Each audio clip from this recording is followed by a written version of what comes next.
Guys, welcome to Gunners Lovers TV. It was humiliation for Manchester United yesterday. I couldn't believe what my eyes was watching. Uh, Crystal Palace demolished, destroyed Manchester United completely. It was sloppy play from Manchester United, who played away because they came to Selhurst Park. Crystal Palace, from the blast of the whistle, Oliver Glasner's men, with the leadership of Olise and co, they knew exactly where to hit Manchester United. I was just telling my family when I was watching the match, I saw the gap between defenders, how wide it was. And I was saying that Crystal Palace are going to exploit those spaces, you know. And if you watch the first goal, the way it came, it was as if they were sleeping. Onana tried his best, but the culprits were Casemiro and the other defenders at the back, especially Casemiro, you know. It's not something that he should do again. Like some people have said after this match, like Carragher said, after this match or after this season, in the summer, he should just leave the Premier League because it's becoming embarrassing for him. He either go to MLS or he goes to Saudi. That was a suggestion from Carragher. Because they played him as a centre-back.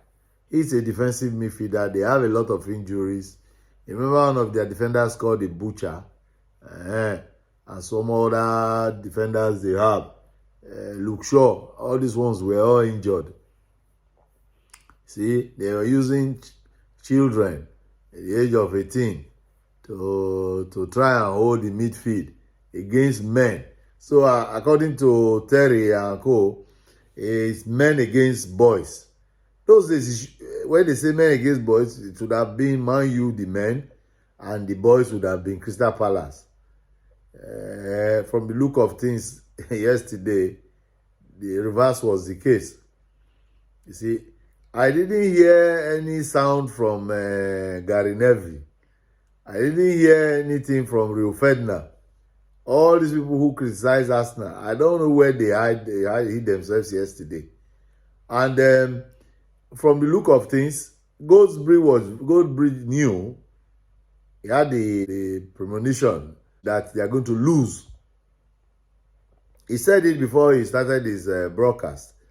And he was not surprised the way the goals were flowing like rivers of water, a river of water. Or how do they call it, that song? How many rivers to cross? I didn't know how many rivers, the rivers that Man U were planning to cross. You know, when you want to cross the river, you have to use use a canoe or a boat.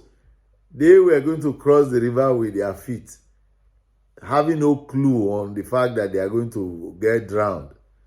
Go 1, go 2, go 3, go 4. I was just watching. In fact, Crystal Palace would have scored more than the goals they scored. They were Man U were very lethargic.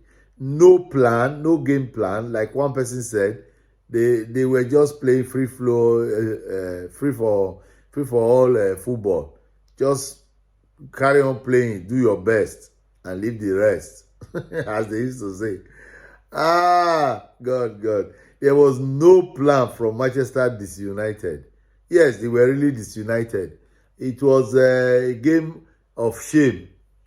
The glory days of Manchester United has now evaporated. Like also the way Rory Jennings described them, they lack vital ingredients. You know, it's just like the way you take vitamins for the body. Theirs, they lack vitamin A, B, C, D, up to H, if there's any F or Z. They lack all. Yes. And like Rory also described them yesterday, they neither qualify for BTEC or BTEC exam or BTEC qualification or BC qualification. nothing they were able to come out with.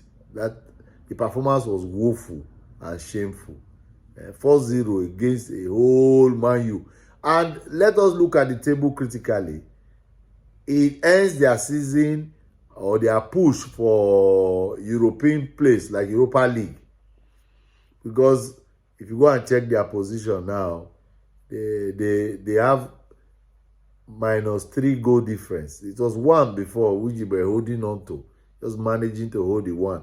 Now Crystal Palace has eradicated, erased everything completely. Nothing left.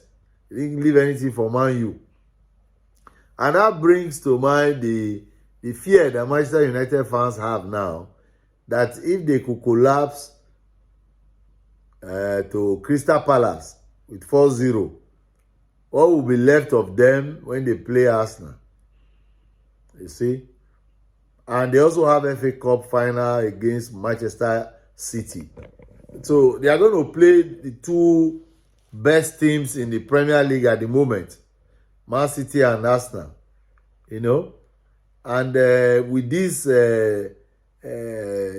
put together team, RAG, as Nigerians will call it, RAG team. I don't know. It's like putting round peg in a square hole. All of them are playing out of position. Evans is an old staff. There's no Varane. There's no the Butcher. All these defenders and the people who play. Their captain Bruno Fernandes yesterday, which was very strange. He hardly misses game. I learned he had a cast in his arm. You know, he injured his arm. So whether he will be available for Arsenal's match on Sunday, they don't know. And because of that, it was a makeshift team. Even if they, according to Gosby, even if they had Rashford and Co and all these people playing, it wouldn't have changed the game yesterday against Crystal Palace. Because there was no tactics. They were not mobile. Spaces were too open. There was no game plan. Eric Ten Hag was just looking like Erin 10 months from where he was sitting, watching the destruction of his team. Helpless, you see. At the end of the game, Carragher noticed another thing that happened. Onana and Co, they were chatting with mouth. Chatting, bringing fingers up, 3 fingers, to describe the game. Carragher just advised them to get out of the pitch, get out of the field. Because when you had a point to play, all those 3 fingers they are bringing up, whether it's for tactics or this thing, is irrelevant at the moment. Nobody wants to use it. Whether they are trying to describe the coach did not play them the tactics that we should have played, nobody can do lip reading. And what's his name? Scholes said, well, maybe they were trying to check the game plan. What could have been, what would have been, what did not happen, what would have happened. It's like crying over spilled milk. It's gone. 4-0. Take it home, build castle with it if you like. So I don't imagine how the journey will be from Selhurst Park to Manchester with a 4-goal defeat. To be very, very bad and sad journey. Now, calls for Ten Hag to be sacked. Some say he should have been sacked last night. Some say halftime should have been sacked. Some said they should sack him quickly and put McLean, whatever his name is, the assistant, interim manager. You know, there are so many suggestions. Ten Hag says he's still the right man for the job. Whether he's the left man for the job or right hand of the job, in practical terms, we can see that he's doing very well. Yes! Ten Hag is doing very well, breaking all the records of failure, bringing them home to Manchester United. And if it means anything, they are rewriting history. This is one of the worst teams that they have had over the years. I don't imagine Cantona, David Beckham, for schools and all these legends that played in Man U. But you see, that is why I always say, be careful what you wish for other people. They used to laugh at Arsenal very well. When Arsene Wenger was there, they called us a banter club and all sorts. I don't think they will ever think, after Ferguson's era, they will ever end up like this. After Ferguson, they had a taste of David Moyes, who also broke very bad records. Anyway, moving on to David Moyes. Yes, since I've just mentioned him, let's just go there. West Ham has sacked him even before the season ends. You see, they brought out a statement thanking him for all his good services. He won them the Europa Conference League Cup. Of course, you know Declan Rice was the captain then. So he's achieved a lot for them. They've not won any cup since over 43 years. So if that's the only thing he gave to them, if you go to West Ham ground now, when they are singing, they say they are champions of Europe. Whether it's small cup or big cup, they won something from Europe. Yes. So David Moyes is going to live with his head high. He's done very well. He's living. He has I think he won one cup, Community Shield, also with Manchester United. He's won the Europa Conference League with West Ham. I think when he was in Everton, he also took them to first four or so. So everywhere he had gone, he has a very good record. You see, he too has thanked them. Yes, ahead. So I remember the last press conference he gave. He was blaming the disaster or disastrous run of West Ham on the sale of Declan Rice. You see, Declan Rice is gone to Arsenal. He can never come back again. Not this season. It will be very difficult unless he wants to end his career one day. Say, as players used to do, let me go and play for my former club before I retire. But at the moment, they won't be able to have him. You see, they've taken their 105 million. So David Moyes is going. The managers that are doing badly,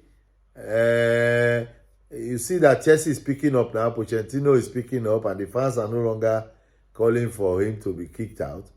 And you find Tottenham, their coach is also the one in the hot seat now. He has admitted that they are very, very far away from Liverpool and Arsenal or Manchester City, that the comparison should not even be done. You can see the way Arsenal, give me examples of how Arsenal built the team up to this time. And the change, as he said, is not for everyone.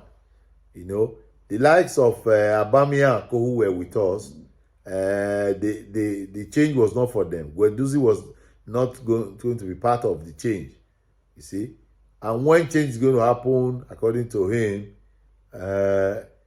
this set of players you have now might not even be the ones to finally make the change. As we'll find in Arsenal now, we'll have different group of players playing now, you see. So it is a sad thing to see Manchester United down and out. They are down and out. It's like a computer logging off, log off, shut down. They are no longer on. It's off. Yes. We are looking forward to our match on the Sunday. Saka was asked about whether it is frustrating to see that when we win, Manchester City will go and win again. When we win again, they win. When we think we have hope, want to win the league now, they are not sleeping. So Saka says, well, it is not frustrating. It is something of joy to see that we are the ones putting them on the edge, trying to beat them to the title. They have been very good and consistent over the years. Kai Havertz says that the joy of being in the title race is so good that he doesn't feel like even having a rest. He wants to play the next match after he finished one.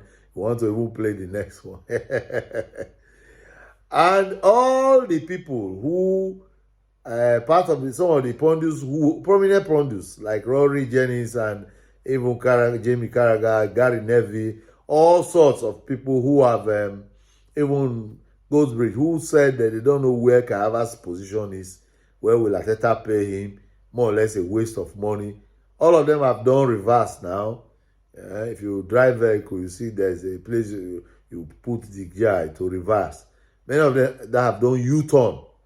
Rory has apologized to Kai Havertz, and Carragher now says, from the look of things, he is confident now to say that Kai Havertz is not a false nine. Kai Havertz is a striker.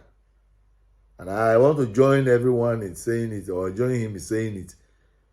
Carragher says it's not false nine, but he's not confirming that he's going to be a prolific striker. Well, step by step. One day he will confess again that he's a prolific striker. So, Kai Havertz, King Kai, is now a striker. Like, share, and subscribe. Do not walk out past. This is Gunners Lovers TV. Thank you for your contributions. You have been all your messages. Thank you for sharing our videos. Please watch our previous videos. Take us to 1,000 subscribers. And then once they watch, our time to also go up. And remember, Jesus Christ loves you. And we'll see you in our next video. Like, share, and subscribe. Do not walk past. God bless you.